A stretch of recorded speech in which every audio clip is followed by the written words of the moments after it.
Bienvenido a esta conversación de homilética. Me encanta que estés aquí, que podamos platicar de diferentes puntos, de diferentes estrategias de cómo convertirnos juntos en mejores predicadores. Así que vimos la clase pasada cómo seleccionar un texto, un versículo relevante, un tema relevante. Y bueno, a lo mejor te estás preguntando, ya lo hice, ahora ¿qué hago? Esta es la clase para aprender y te voy a dar algunas herramientas, así que toma nota. Cómo estudiar y cómo interpretar de manera correcta un texto bíblico.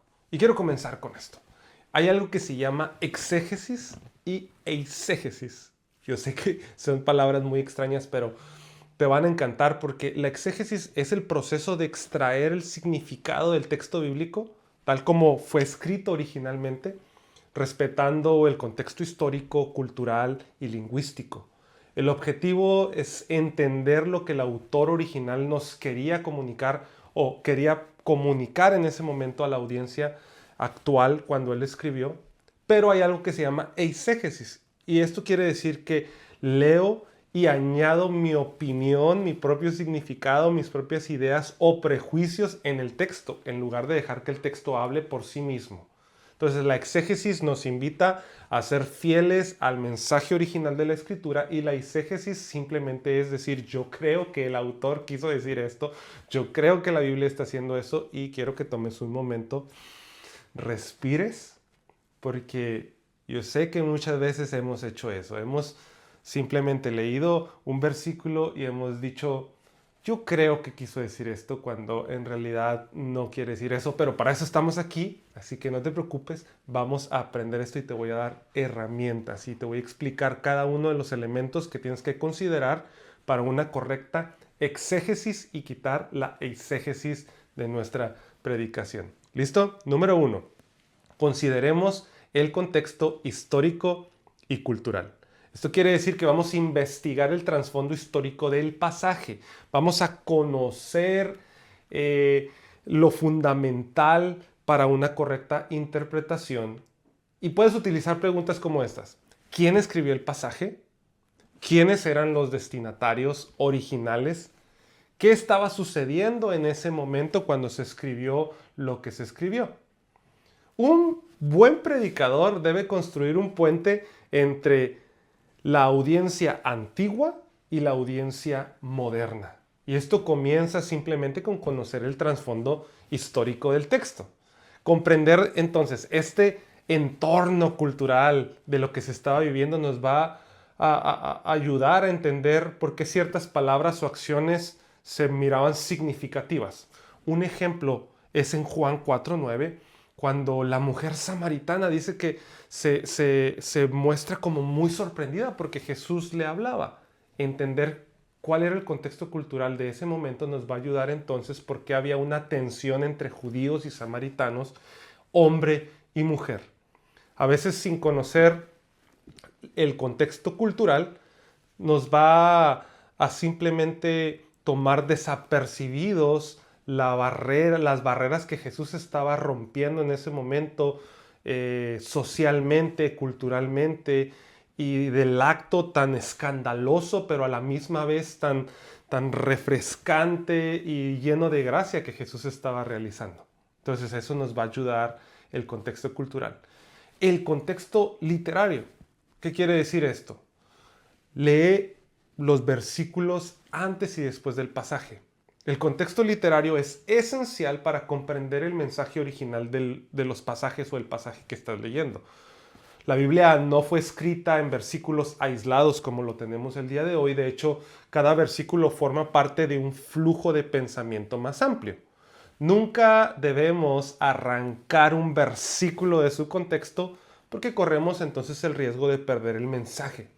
Un predicador debe esforzarse por ver la unidad del pasaje para predicarlo en su totalidad y no cometer este error de pronto de arrancarlo de su contexto literario y entonces empezamos a hacer una eisegesis, empezamos a poner nuestra propia opinión porque no sabemos de lo que está hablando en general.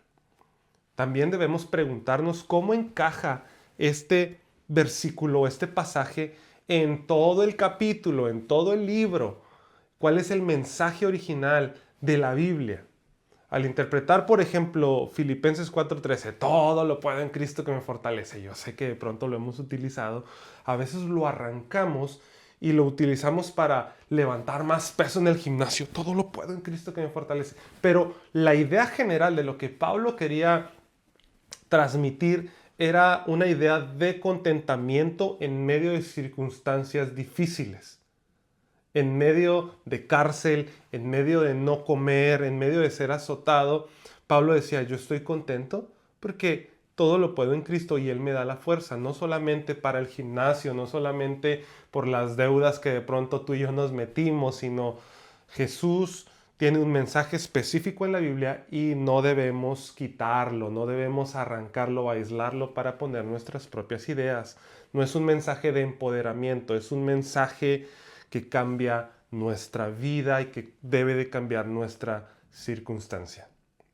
Algo más también a tomar en cuenta en la interpretación correcta es el análisis gramatical y lingüístico.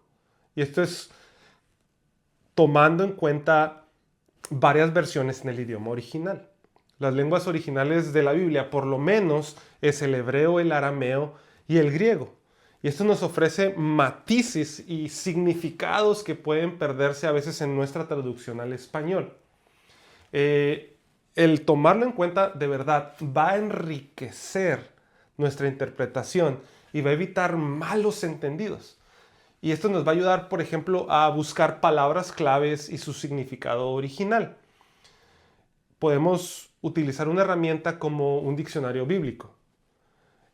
Te voy a dar algunos ejemplos. En el Salmo 23:1, la palabra pastor, cuando la leemos en el original, en el hebreo, es roy. Y esto implica más que simplemente cuidar ovejas. Esto lleva un significado con más acción en el sentido de una guía, de alguien que provee y de alguien que protege.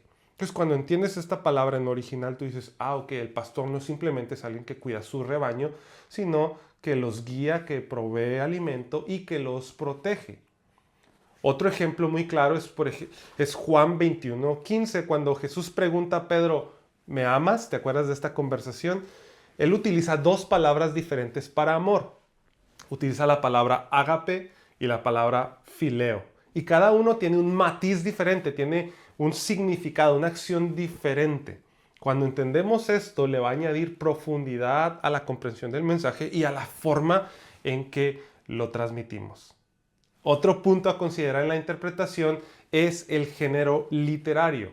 Debemos aprender a reconocer que la Biblia fue escrita en diferentes géneros: narrativa, poesía, profecía, epístolas y otros géneros. Y cada uno requiere un enfoque de interpretación diferente.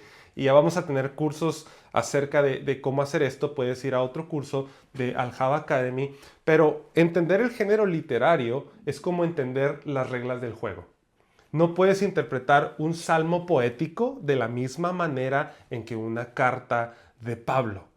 Yo, por ejemplo, no puedo interpretar una lista del súper que me envía mi esposa como una carta que ella escribió el día de nuestro aniversario, una carta de amor. No interpreto la lista de verduras o de cualquier otra cosa, falta jabón, falta leche, como una carta de amor que ella me escribe el día de nuestro aniversario. Y esto es súper importante entenderlo a la hora de interpretar la Biblia. Un ejemplo muy práctico es el proverbio, el principio de la sabiduría es el temor del Señor, Proverbios 9:10. Y este se interpreta como un principio general de vida, mientras que las epístolas como Romanos es una argumentación lógica, pero doctrinal totalmente, y tiene un peso doctrinal. Y no podemos hacerlo de la misma manera. Ahora me vas a preguntar, ¿qué herramientas puedo utilizar para interpretar mejor esto? Hay algunas herramientas y quiero nada más comentarlas de forma muy rápida. La concordancia bíblica. Una concordancia bíblica es una herramienta de estudio que enumera todas las palabras que aparecen en la Biblia y muestra cada pasaje en el que estas palabras se utilizan. Es como un índice, pero muy detallado, que te permite encontrar dónde se menciona una palabra específica. Y algunas Biblias de estudio lo tienen. Puedes buscar nombres, puedes buscar lugares y te va a dar la lista de los versículos donde aparece en toda la Biblia. Esto es muy útil. Otra cosa que puedes utilizar son comentarios bíblicos. de autores confiables. Y estos nos van a dar información histórica, cultural, teológica, que nos va a ayudar a entender pasajes completos. Y vamos a utilizarlos para ser más fieles a la doctrina y al contexto original de las Escrituras. Por ejemplo, al estudiar el libro de Apocalipsis, los comentarios bíblicos nos van a dar información crucial sobre el simbolismo de ese tiempo, el trasfondo apocalíptico de lo que en el primer siglo se entendía, y nos va a ayudar a entender pasajes que de otra manera sería muy difícil de interpretar. Estos son cosas físicas, pero hoy en el mundo moderno hay herramientas digitales y recursos en línea que te puedo recomendar, como The Bible Gateway, Blue Letter Bible o Logos Bible Software, que estos nos ofrecen un acceso a múltiples traducciones, a concordancias, a diccionarios, a comentarios. Todo lo que te mencioné lo encapsulan, ¿verdad? La tecnología hoy en día nos facilita el acceso a recursos que antes solamente estaban en libros o grandes Biblias. Aunque personalmente a veces me gusta tenerlos de forma física, pero te voy a ser muy sincero, también los uso de forma digital. Así que estas son herramientas que puedes utilizar para una correcta exégesis. Ahora, quiero seguir con esto. Hermenéutica significa interpretación. Así como homilética, y ya lo vimos en la clase número 1, quiere decir la forma de compartir o comunicar correctamente la palabra de Dios. Y una vez que hemos considerado todos los elementos que rodean el texto, podemos comenzar entonces a realizar la interpretación apropiada. Esto es inevitable. Sin la tarea previa de analizar todo lo que ya hablamos, es muy difícil acercarnos al texto bíblico. Y es muy difícil acercar el texto bíblico a nuestro presente. Es necesario alejarnos para considerar el propio contexto del texto, y sabemos que es un mundo totalmente distinto en el que se escribió la Biblia al mundo que vivimos hoy. Pero cuando hemos entendido todo lo que se vivía, o al menos la información que tenemos a la mano del texto, podemos regresar al presente y encontrar la forma en que el mensaje sigue siendo relevante para hoy en día. De otro modo, obtendríamos nada más información, y la información no es transformador. Datos que no dicen nada y no aportan nada. La interpretación a nuestro presente hace que el texto tenga una voz relevante y una voz continua. ¿Y cómo hago esto? Con los 3 elementos principales de la interpretación: observación, interpretación y aplicación. Quiero que te los grabes, porque esta es la clave de un buen sermón: la observación, la interpretación y la aplicación. La observación es la base para una buena interpretación. Hazte esta pregunta: ¿qué dice el texto? Anota todos los detalles posibles, los personajes, los lugares, las acciones, las palabras que se repiten o la idea que se repite constantemente. Esto es observación. Luego viene la interpretación. ¿Qué significa el texto? Utiliza el contexto, la gramática, el género literario para entender el mensaje original de tu pasaje. Hechos capítulo 8, tenemos la historia del eunuco etíope cuando le pregunta a Felipe acerca del significado del pasaje de Isaías que él estaba leyendo. Y esto nos muestra que interpretar correctamente requiere a menudo la ayuda y la guía para entender un verdadero mensaje. Por eso es importante que tú y yo, como predicadores, seamos humildes, sencillos de corazón, y sepamos que hay herramientas que nos van a ayudar a entender mejor la Biblia. No es solamente un proceso intelectual para nosotros. Y luego viene la aplicación. Hazte estas preguntas para interpretar correctamente, para aplicar correctamente. ¿Cómo puedo aplicar este mensaje a mi vida y a la vida de los que me van a escuchar hoy? El objetivo final del estudio bíblico no es el conocimiento, sino la transformación. Y quiero dejarte con la siguiente pregunta que me hago cada vez que hago un sermón: ¿cómo cambia mi vida a la luz de esta verdad? ¿Cómo cambia mi vida a la luz de esta verdad? Así que nos vemos en la siguiente clase.